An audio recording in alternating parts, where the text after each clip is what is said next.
Bonjour, donc on est dans une période un peu particulière et j'ai décidé pour les jours qui viennent, puisque je vais a priori avoir un peu plus de temps, vous mettre de temps en temps des petites vidéos. Donc la première de ces vidéos aujourd'hui, on est dimanche, c'est finalement de réfléchir, de vous donner les 3 raisons pour lesquelles il ne faut pas entretenir de pensées négatives. En ce moment, on est bombardé d'informations qui sont alors évidemment toutes plus alarmistes les unes que les autres. On a des données objectives et puis certaines pas. Voilà, on extrapole, on imagine. Et c'est vrai qu'on a tendance tous un peu dans notre coin à ruminer.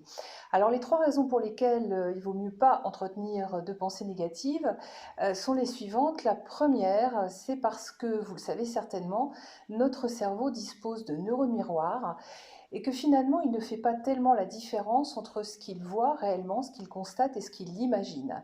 Donc lorsqu'on imagine le pire ou lorsqu'on imagine des choses qui nous angoissent, on a tendance à ressentir déjà des effets négatifs et surtout des émotions négatives.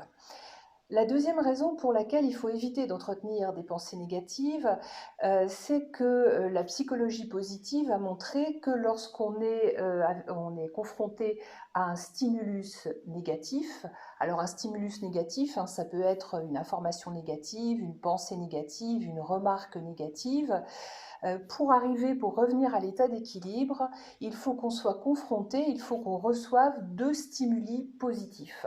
Donc on voit que dans la balance psychologique, l'équilibre n'est pas exact, d'où l'idée de plutôt se mettre d'entrée de jeu sur, quand on peut évidemment, des pensées positives.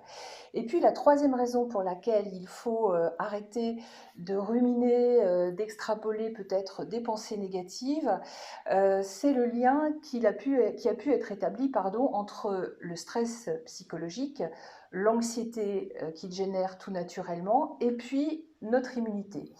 On sait aujourd'hui que les hormones du stress, quand elles sont présentes en trop grande quantité, et en particulier les hormones du stress chronique, et en particulier le cortisol, eh bien ces hormones du stress ont tendance à entretenir la fatigue, mais surtout à atteindre et à diminuer nos défenses immunitaires.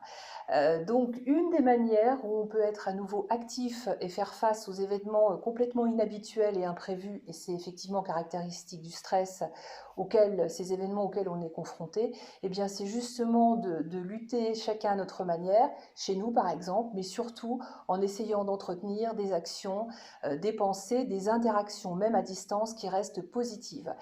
Voilà, donc la sophrologie, ça fait partie des techniques qui peuvent vous aider à distance, en ligne, tout ce que vous voulez. En tout cas, moi, je m'efforcerai de mettre des supports, des contenus. Il y en a aussi sur mon blog.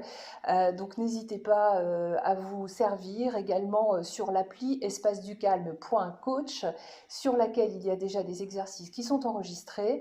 Alors, restez positif, gardez des bonnes habitudes, des habitudes sanitaires sûres et puis faites attention à vous et surtout à très bientôt.